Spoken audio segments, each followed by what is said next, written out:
야고보서 4장 13절에서 17절까지의 말씀, 야고보서 4장 13절에서 17절까지의 말씀을 봉독하겠습니다.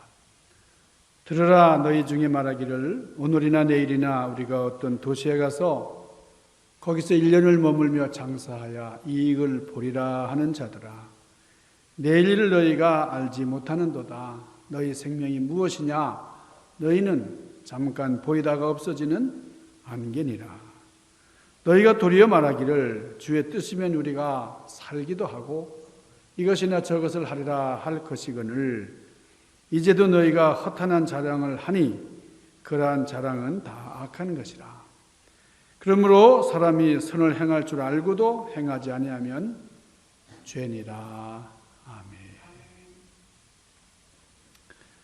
오늘은 교회력으로 대강절 첫 주일입니다. 우리 대강절이라고 하는 말은 어드벤트, 주님이 오시기를 소망하는 그런 강림절, 주님 강림을 고대한다 하는 그런 절기인데, 교회력으로 우리 지난 주일이 추수감사 주일이었고, 추수감사 주일은 1년의 마지막 주일입니다.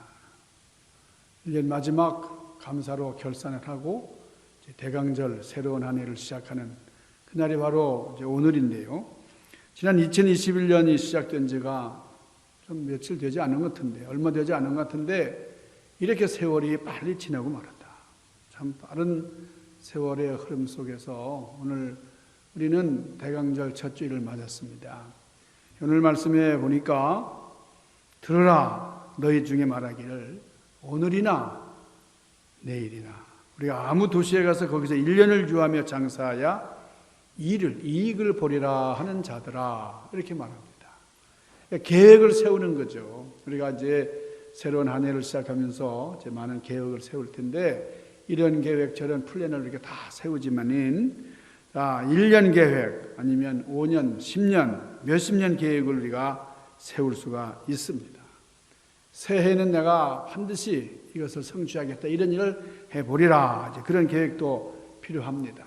어느 도시에 가서 유하면서 장사하고 이문을 내가 남겨보겠다, 이런 플랜을 세우기도 하는데, 우리가 이런 계획 저런 계획을 세우지만은, 그러나 코로나 사태를 느끼면서 우리가 뼈저리게 경험하는 것은, 우리 미래의 일은 우리 힘으로 되는 게 아니로구나. 우리의 계획을 아무리 할지라도 참 성사되는 것은 우리의 의지로 가능한 것이 아니로구나. 우리는 얼마든지 미래에 대한 계획을 세우고 있고요, 세울 수도 있고, 또 그것을 성취 위해서 노력을 많이 하지만은, 그런데 이게 참 힘든 것이다. 우리 코로나 사태를 겪으면서 우리 한치 앞의 일도 내다볼 수 없는 것이 우리네 인생이로구나. 아무리 계획을 세운다 할지라도 계획대로 진행되지 않는 것이 우리 인간들의 삶이다 하는 것을 우리는 절절하게 깨닫고 있습니다. 자, 여기 13절 보면 오늘 여기 본문에 등장하는 사람이 아주 뛰어난 상술을 가진 그런 장사꾼인데요. 오늘이나 내일이나 우리가 어떤 도시에 가서 거기 1년을 머물며 장사하여 이익을 보리라, 이렇게 거창한 계획을 세웠어요. 그러니까 오늘이나 내일이 나의 것이다, 이렇게 생각을 한 거죠. 그리고 환경에 대한 선택권도 나에게 있다, 이렇게 생각을 한 겁니다. 그래서 1년을 머물면서 장사할 것이다 하는 그런 기간도 정했고, 이렇게 장기적인 그런 계획을 세우면서 나는 이익을 볼 것이다. 그러니까 이제 성취와 열매에 대한 확신도 가졌어요. 이 사람만 그런 게 아니고 우리도 그렇습니다. 우리가 시간이나 환경이나 기간이나 또 열매에 대한 그런 결정권이 우리에게 있다고 생각을 했고, 이런 결정권은 우리 인간들은 당연히 받아 누리는 것이다, 이렇게 생각을 했습니다만은, 이런 기본적인 생각의 틀이 우리 코로나 사태를 지나면서 다 깨지고 말았어요. 우리가 아무리 시간이나 환경이나 기간이나 또 열매에 대한 계획을 세운다 할지라도 계획처럼 되지 않는 것이로구나 하는 것을 우리가 경험을 했습니다. 참 우리 주변에 일어나는 이런 환경이 참 녹록지가 않아요. 미래의 시간도 가늠할 수가 없습니다. 성취나 열매에 대한 기대도 확신하지 못한 채 정말 답답한 이런 상황 가운데 있어요. 그러니까 코로나 때문에 여러분 틀어진 일들이 한둘이 아니에요. 어떤 분은 한국 방문을 위해서 참 돈도 모으고 시간도 다 이렇게 비축해놓고 그랬는데 그냥 다 깨지고 말았어요. 이런 저런 계획들을 많이 세웠지만은 그것이 다 숲으로 돌아가는 경우가 참 많았어요. 그래서 그러니까 이전에는 우리 코로나 사태 이전에는 이거 뭐 우리가 당연히 누리는 거 아니야. 뭐 특별한 것이 아니고 누구든지 누리는 그런 축복이다 이렇게 생각을 했는데 이제 그게 아니구나. 그것은 바로 은혜였다. 참으로 귀한 은혜였다. 이런 사실을 깨달으면서 잠언서 16장 9절에 있는 말씀, 사람이 마음으로 자기의 길을 계획할지라도 그 걸음을 인도하시는 분은 여호와 하나님이시다 하신 말씀을 우리가 절절히 되뇌이게 되는 겁니다. 그러면 지난 주일 우리의 감사절을 지나면서 범사에 감사하라, 범사에 감사하세요 이런 설교를 듣고 성도님들이 목사님 감사할 일이 뭐가 있어요? 지금 이런 상황에서 감사하게 생겼어요? 뭐 이런 질문을 할 수 있을 겁니다. 물론 그동안의 시간이나 환경이나 기간이나 열매에 대한 결정권이 나에게 있다고 그렇게 생각했던 사람들, 그리고 그동안 받아 누리던 축복, 마땅한 것이다, 마땅히 받아야 하고 누려야 할 것이다 이렇게 생각했던 사람들, 그런 사람들은 지금의 상황에 대해서 감사할 수 없습니다. 감사하지 못할 거예요. 왜냐하면 지금 상황과 여건이 다 틀어져 버리고 참 내가 꿈꿨던 이런 것들이 다 실현되지 않은 그런 좌절로 남았기 때문에 여러분 지혜로운 나그네는 우리 인생이 어떤 것이냐, 우리 인생이라는 것은 오늘 본문에 말씀하는 대로 잠깐 있다가 없어지는 안개와 같은 것이다 하는 것을 알아야 한다는 거예요. 오늘 본문 14절에 내일 일을 너희가 알지 못하는도다. 너희 생명이 무엇이뇨? 너희는 잠깐 보이다가 없어지는 안개니라 그랬어요. 그러니까 우리의 생명은 안개다 이렇게 말씀을 하고 있습니다. 여러분 우리가 살고 있는 여기 캘리포니아 여기 남가주는 참 1년 사철이 이렇게 봄 기운, 우리가 초여름 끈과 같은, 그래서 참 기후가 너무너무 좋다.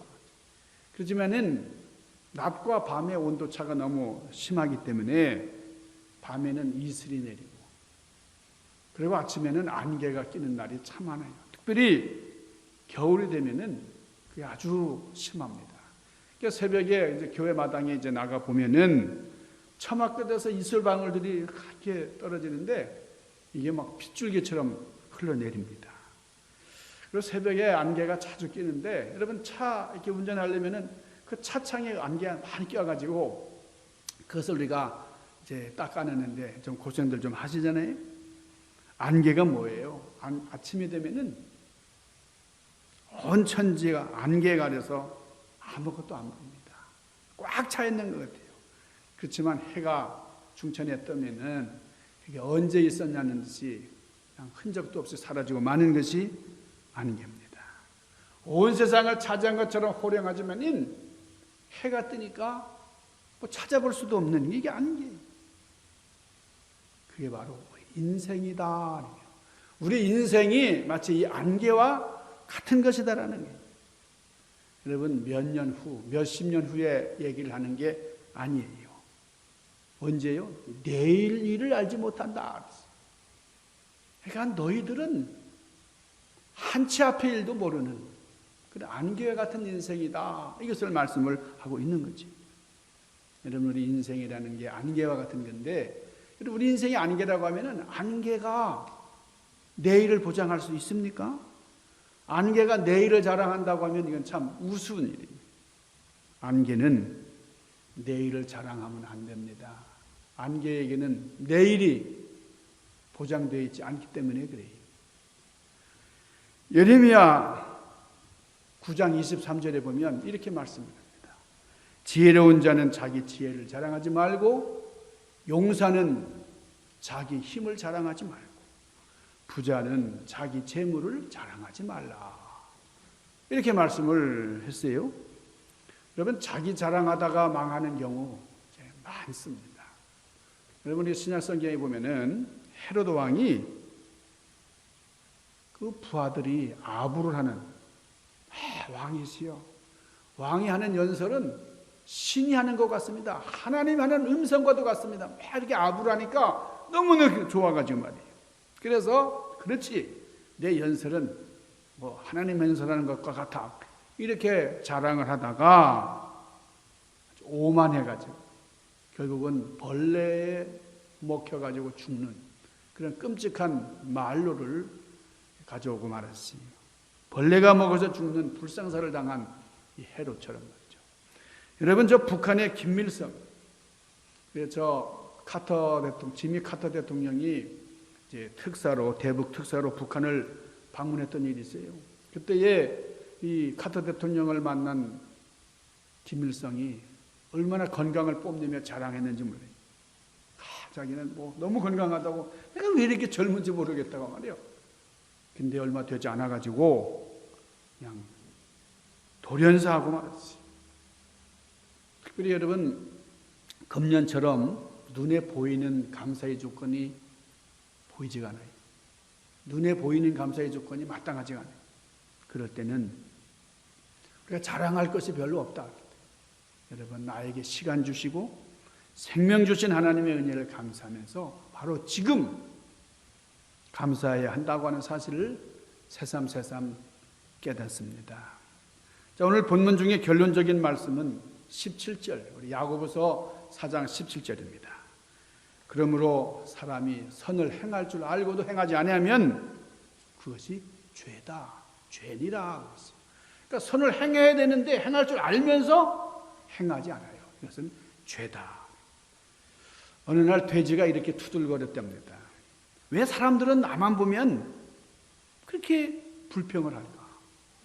나는 그냥 뼈, 살 아낌없이 다 주는데 말이에요. 사람들이 뭐 나를 얼마나 좋아하는지 내 내장까지 다 취해가지고 순대로 만들어 먹고 말이야. 뭐 족발이라든지 얼마나 좋아해. 그 불평을 옆에서 듣던 소가 이렇게 말했어요. 나는 살아서도 뼈 빠지게 주인 위해서 충성을 해. 그리고 죽어서도 살과 뼈까지 다 발라서 주인에게 준다. 그래 너는 죽어서만 주잖아. 그랬어. 그러니까 사람들이 너를 놀고 먹기만 하는 그런 떼지라고 하잖아. 그랬더니 여러분, 우리가 죽을 때에 기부를 많이 하는 사람들이 있어요. 죽은 다음에 뭐 교회나 이렇게 사회 구호기관에다가 많은 재산을 기부하는 참 훌륭한 분들이죠. 그런데 죽을 때 내놓는 것보다 살아있을 때 바로 오늘 주님을 위해서 헌신하고 봉사하는 것이 그렇게 가치가 있고 아름답다 하는 거예요. 여러분, 중국 그 고사성어에 풍촉잔년이라고 하는 말이 있어요. 여러분, 풍촉잔년이라는 말 들어보셨을 겁니다. 바람 풍자, 촛불 촉자, 나물 잔자, 해년자. 바람 앞에 촛불처럼 우리 사람의 인생이라고 하는 것, 우리 얼마 남지 않은 것이다. 아주 보잘것없는 이 촛불 앞에 서 있는 그런 인생이다 그거예요. 이 말은 악부시집이라고 하는 그 책에 실려 있는 그런 시에서 유래된 건데, 그 시가 이렇습니다. 하늘의 덕은 아득하고도 길거니와 사람의 목숨은 왜 이렇게 짧은고, 100년을 못 채우는 목숨이건만 바람 앞에 촛불처럼 위태롭구나. 그러니까 바람이 불어서 언제 꺼질지는 모르는 그런 촛불처럼 미약하고 짧은 우리 인생에 대해서 탄식하는 그런 시예요. 여러분, 풍촉이라고 하는 말은 바람 앞에 촛불이라는 거예요. 바람이 불어서 언제 꺼질지 모르는 그런 촛불 같은 존재가 바로 우리 인생이다. 여기 잔년이라고 하는 말은 이런 우공이산이라고 하는 말 다 아시잖아요. 이제 우공이라고 하는 사람이 이제 산을 옮기려고 막 노력을 하는데, 그런데 어떤 지혜로운 분이 그만두라고 말렸다는 거잖아요. 그러면서 남은 인생이 얼마나 짧은지 네가 아냐. 참 이 어리석은 말이에요. 왜 이렇게 어리석냐? 책망한 그런 고사성어에서 나온 말이 우공이산인데, 많은 사람들이 우공처럼 살아가고 있어요. 그냥 내가 살아있을 때 모든 걸 다 이룰 거죠. 그러나 우리 인생은 바람 앞에 촛불 같은 것이다. 언제 꺼질 수도 있다고 하는 거예요. 그래서 이 우공처럼 허망한 꿈을 꾸며 무모한 그런 계획을 세우고, 참 하나님 생각하지 않고 하나님은 안중에도 없고 내 의지대로만 그렇게 살아가는 그런 인생, 바람 앞에 서 있는 촛불과도 같은 우리 인생의 모습을 생각하거라. 여러분, 전경일이라고 하는 작가가 쓴 마흔으로 산다는 것이라고 하는 책이 있어요. 여러분, 아직 마흔이 안 되신 분들은 잘 이렇게 모르실지 모르는데요, 40 때부터 모든 우리 인생 삶이 평준화가 된다는 겁니다. 높낮이가 없이, 뭐 이전에는 뭐 얼굴이 좀 다른 사람보다 좀 예쁘게 생겼다, 나는 뭐 키도 아주 훤출하고 말이에요, 돋보이고 뭐 이렇게 자랑할 게 참 많아요. 나는 공부도 많이 했고 좋은 학교 나왔고 뭐 이런 공부할 것 여러 가지 자랑할 게 참 많았는데, 40이 되고 보니까 그때부터 모든 게 다 평준화가 되더라는 거예요. 40대에는 욕망의 평준화가 일어난다 그랬어요. 누구든지 사회적인 성공을 위해서 발버둥 치며 달려왔어요. 처자식을 먹여 살리기 위해서. 다가오는 노년을 준비하기 위해서 바둥바둥 되면서 살아왔는데, 40대가 되니까 뭐 큰 욕망이 없어져 다 사라지고 말더라는 거예요. 아주 평범한 그런 삶이 되더라는 거예요. 50대에는 지식의 평준화가 일어나더라는 겁니다. 뭐 명문대를 졸업한 사람이나 뭐 초등학교밖에 나오지 못한 사람이나 다 거기서 거기 뭐 얘기하는 게 이런 모든 것이 다 비슷비슷하더라는 거예요. 그래서 50대가 되면은 그저 삶의 지식이 다 그렇고 그런 것이다. 그래서 50대면은 다 지식의 평준화. 60대가 되면은 외모의 평준화가 일어난다는 거예요. 미스 코리아 출신이나 뭐 식당 아줌마나 그 얼굴이 다 그 얼굴이다. 나이 들면 여러분 화장을 뭐 고급 화장 비싼 거 아무리 발라도 이게 피부에 잘 안 먹혀들어요. 윤기가 흐르지 않는 건 뭐 다 마찬가지라는 거예요. 그래서 60대 이후에는 거의 모든 여자나 남자들이 비슷한 외모가 된다는 거예요. 여자가 남자 같고 남자가 여자 같이 생겼다.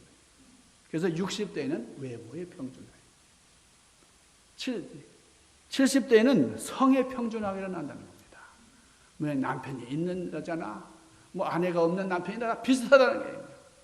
그래서 이 성관계 뭐 이런 성의 문화가 이 70대가 되면 그렇게 중요한 문제가 아니에요. 뭐 부부가 살아도 각방 쓰는 사람들도 참 많이 생기고 말이죠. 80대가 되면 부의 평준화. 뭐 있는 사람이나 없는 사람이나 이렇게 뭐 큰 차이가 없다는 거예요. 하루 3끼면 족한 것이고 뭐 대단한 요리나 음식 뭐 관심이 없는 이게 80대입니다. 90대에는 무슨 평준화가 일어날까요? 그게 생사의 평준화예요. 죽은 사람도 산 사람 같고요, 살아있지만 죽은 사람 같기도 하고, 그러니까 뭐 살아있어도 죽은 것 같아. 90대가 되면. 자, 100세 이상이 되면 어떻게 될까요? 이때가 되면 자연 속의 평준화가 이루어진다는 거예요. 자, 모두 죽으면은 한 줌의 흙으로 변하는 이 잿더미가 되는, 이게 우리 인생의 진리. 우리의 자랑이라는 게 실상은 다 부질없는 것이다. 그러니까 우리는 일찍 이렇게 평준화가 되면 참 마음이 한가로워지고 편안해집니다. 우리 40이 아직 안 되신 분들은 이게 잘 모르시겠지만은 40이 넘으면서 다 평준화가 이루어지는 거예요. 옛날 헬라의 그리스의 더베라고 하는 그런 도시에서 있었던 일입니다. 그 도시를 지배하던 군주가 그 왕이 알케아스라는 사람인데 이 알케아스가 큰 잔치를 베풀었어요. 큰 연회를 이제 베풀었습니다. 그날의 귀족과 유명한 사람들 많이 초청을 해가지고 아주 흥겨운 그런 잔치를 베풀었는데 너무너무나 흥겨웠어요. 풍성한 음식들, 아주 춤추는 여인들로 인해서 아주 흥겨운, 모두가 즐거운 그런 시간을 보내고 있었어요. 그런데 어느 신하가 갑자기 편지 봉투를 가지고 왕 앞에 내밉니다. 왕이시여, 이 급한 편지, 중요한 편지라고 하옵니다. 왕이 아주 기분이 언짢아가지고, 아니 이렇게 흥겨운 잔치 시간에 꼭 이런 걸 나한테 내밀어야 되냐요. 이렇게 즐거운 시간에 말이야. 오늘은 향락의 밤이 아니냐. 업무는 내일 보겠네 하면서 편지를 옆에다 이렇게 놨어요. 잔치가 계속됐습니다. 그 잔치 하이라이트는 아주 요염한 아름다운 여인이 춤을 추면서 왕에게 술잔을 따라서 바치는 그게 아주 하이라이트예요. 또 아리따운 여인이 춤을 추면서 왕에게 왔어요. 춤을 추면서 술을 따라서 왕에게 바칩니다. 그러니까 왕이 얼마나 기분이 좋은지 몰라. 너무나 좋아요. 근데 그 여인의 가슴 속에서 그냥 비수를 꺼내가지고 이 왕을 찔렀어요. 왕이 암살당하고 말았어요. 그런데 안타까운 사실은 조금 전에 그 왕에게 전달됐던 편지는 이런 음모를 알리는 내용이었다는 거예요. 왕을 살해하려는 정보가 있으니 왕께서는 빨리 대피하시고 조심하시오 하는 그런 편지였는데 이것을 무시한 왕, 조금 있다가 내가 이 잔치 끝난 다음에 보내라 했던 왕은 결국 무참히 살해당하고 말았다는 거예요. 여러분, 우리가 내일로 미루는 일들이 참 많잖아요. 내가 신앙생활 하는 것, 예배 드리고 하나님 앞에 찬양하는 이런 모든 것들도 조금씩 미루고 싶어요. 그러나 지금까지 미루었는데 아무 일도 안 일어났고 괜찮았다 그래가지고 오늘도 괜찮을 것이다. 여러분 이렇게 생각하면 안 되는 겁니다. 기회는 언제든지 주어지는 것이 아니기 때문에 그래요. 여러분 우리가 이 코로나 사태를 경험하면서 참 깨닫는 게 참 많아요. 성경은 이렇게 말합니다. 잠언서 27장 1절 너희는 내일 일을 자랑하지 말아라. 하루 동안에 무슨 일이 일어날지 네가 알 수 없음이니라 그랬어요. 여러분 우리는 말씀을 들을 기회가 많습니다. 언제든지 어디서든지 말씀을 접할 수가 있어요. 교회 나오려고 그러면 언제든지 나올 수 있고 예배에 참석하면 하나님의 말씀을 들을 수가 있어요. 그러나 내가 형식적으로 흘려들었던 그런 말씀들이 정말 나에게 필요한 말씀일 수가 있습니다. 그래서 하나님께서 반복해서 나에게 주신 말씀들이 있는데 그런데 그 말씀 내일도 반복해서 나에게 주어질 것이다. 여러분 그렇지 않다는 거예요. 우리의 생명은 뭐예요? 안개와 같은 것이다. 아무리 자기 생명을 지켜줄 편지가 나에게 들려졌다 할지라도 이것을 개봉해서 이것을 뜯어서 펴보지 않으면 소용이 없어요. 펴보았다 할지라도 그 편지에서 지시하는 내용대로 행하지 않으면 소용이 없습니다. 아무리 유익한 말씀이라 할지라도 우리가 흘려보내요. 그리고 넘겨버린다 그러면 무익할 뿐이에요. 하나님의 말씀은 언제든지 우리 가까이에 있습니다. 그러나 알케아스에게 들려졌던 편지처럼 읽어야 할 편지인데 읽지도 않고 또 그 편지에서 피하라고 그러는데 그 자리를 피하지 않으면 소용이 없어요. 하나님의 말씀이 심히 우리 가까이에 있고 언제든지 우리는 그 말씀을 취할 수가 있다 할지라도 그 말씀을 듣지도 않고 순종하지도 않는다고 하면 그 말씀은 나와 상관없는 말씀이 될 수밖에 없어요. 여러분 오늘 주어진 말씀이 결코 놓쳐서는 안 되는 나에게 주어진 하나님의 준엄한 명령이다. 하나님께서 나를 향한 중요한 메시지다. 이런 사실을 기억하시기를 바랍니다. 여러분 1년을 머무는 안개의 생명을 보신 적이 있습니까? 인생은 덧없어요. 인생은 너무나 짧습니다. 내일 어떻게, 언제, 무엇을, 우리 어떻게 될지 알 수가 없어요. 오늘 바로 지금 소중한 우리 옆에 있는 분들, 또 우리 교회, 우리 주변을 생각하면서 감사하며 살아가는 여러분들 되시기를 바랍니다. 우리 한 해 시작되는 대강절 첫 주일에 인생의 프로그램을 짤 때에, 삶의 시간표를 만들 때에 계획을 세우는 중에 하나님을 중심에 모시고 하나님 중심으로 한 여러분의 인생 삶이 되시기를 주님의 이름으로 간절히 축원합니다. 기도하십시다. 거룩하신 아버지, 새로운 한 해를 저희들이 허락하십니다. 우리의 세상 달력보다 참 한 달 더 빨리 진행되는 우리 교회력, 이 진리의 모습을 저희들 깊이 생각하면서 하나님 앞에 부족함이 없는 삶을, 바로 지금이 얼마나 중요한지, 오늘의 삶을 정말 아름답게 주님 앞에 바칠 수 있는 저희들이 되도록 은총으로 함께하여 주옵소서.